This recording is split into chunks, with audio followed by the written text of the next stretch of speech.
చాలా రుచిగా ఉండే ఈ సొరకాయ పులుసు ఏ విధంగా తయారు చేయాలో ఈ వీడియోలో మనం తెలుసుకుందాం. మీకు టేస్ట్ చేసిన తర్వాత ఎలా ఉందో మళ్ళీ లైక్ చేసి చెప్పండి. సొరకాయకు కావాల్సినటువంటి పదార్థాలు: సొరకాయ ముక్కలు కోసి పెట్టుకున్నాను, మరియు ఇక్కడ నువ్వులు, ధనియాలు, మెంతులు కలిపి గ్రైండ్ చేసి పెట్టుకున్నాను. ఇక్కడ వేయించుకొని గ్రైండ్ చేసి పెట్టుకున్నాను. మరియు ఇందులో ఉల్లిపాయ ముక్కలు, పచ్చిమిర్చి ముక్కలు, పచ్చిమిర్చి పొడులా కోసి పెట్టుకున్నాను, మరియు టమాటా ముక్కలు, ఒక టమాటా, మరియు కొత్తిమీర, మరియు కరివేపాకు. ఇందులో కావాల్సినటువంటి పదార్థాలు. ఆన్ చేసి బాండి పెట్టుకున్నాను.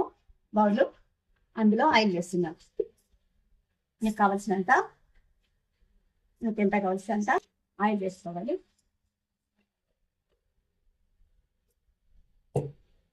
తర్వాత ఆవాలు,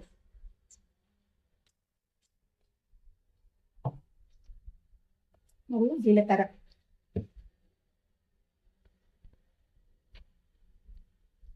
ఇది కొంచెం చిటపట్లాడిన తర్వాత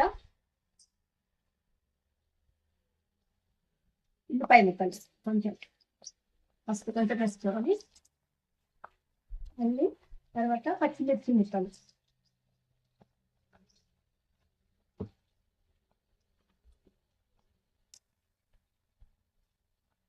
మరియు అల్లం వెల్లుల్లి పేస్ట్,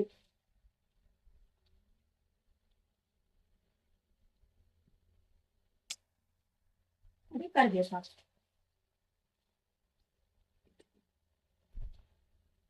ఇది కొంచెం వేగనివ్వండి. వేగుతున్నప్పుడు కొంచెం పసుపు వేసుకోవాలి. ఇంకా పసుపు వేస్తున్నాను. మళ్ళీ కొంచెం కలుపుకోవాలి. కొంచెం కలుపుకున్న తర్వాత మళ్ళీ మిగిలిన ఉల్లిపాయ ముక్కలు, మళ్ళీ ఇంకా కొన్ని మిగిలిన అవి కూడా వేసేస్తున్నాను.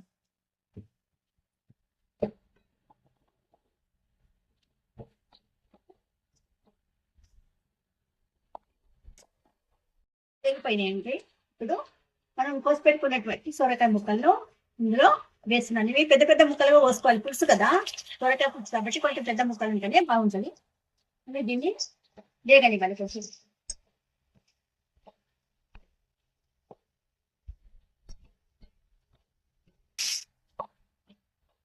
కలర్ వచ్చేంత వరకు, కొంచెం బ్రౌన్ కలర్ వచ్చేంత వరకు వేగనివ్వాలి.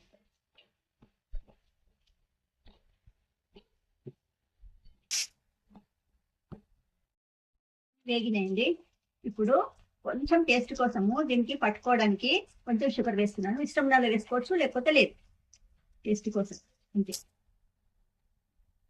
అంటే ముక్కలకు పడుతుంది, ఇది మంచిగా కమ్మదనాన్ని ఇస్తుంది. ఇక్కడ ముక్కలకు పట్టుకోవాలి అంతా.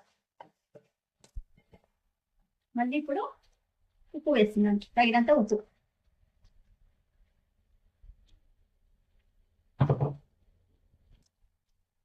మరియు కారం, నాకు ఎంత తగినట్టు అంత తగినట్టు మనం కారం వేసుకోవాలి. దీనంత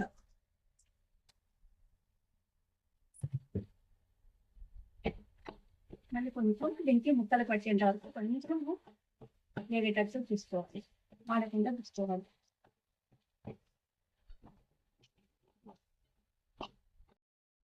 సొరకాయ ముక్కలకు ఉప్పు, కారము, మనం వేసినటువంటి చక్కెర దీన్ని ముక్కలకు పట్టుకుంటే చాలా టేస్ట్గా ఉంటుంది. ముక్కలకు మంచిగా పట్టుకుంటే చాలా టేస్ట్ అయిపోతుంది. మంచిగా పట్టుకున్న తర్వాత, లేకపోతే పచ్చి పచ్చి ఉంటుంది, ఇలా వేగకపోతే పచ్చి పచ్చి అనిపిస్తుంది, టేస్ట్ అనిపించదు. అదే కదా, దీంట్లో కొంచెం టమాటా ముక్కలు వేసుకోవాలి.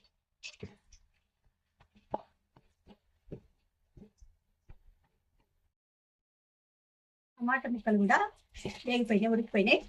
ఇప్పుడు ఇందులో చింతపండు రసాన్ని పోసుకుందాం.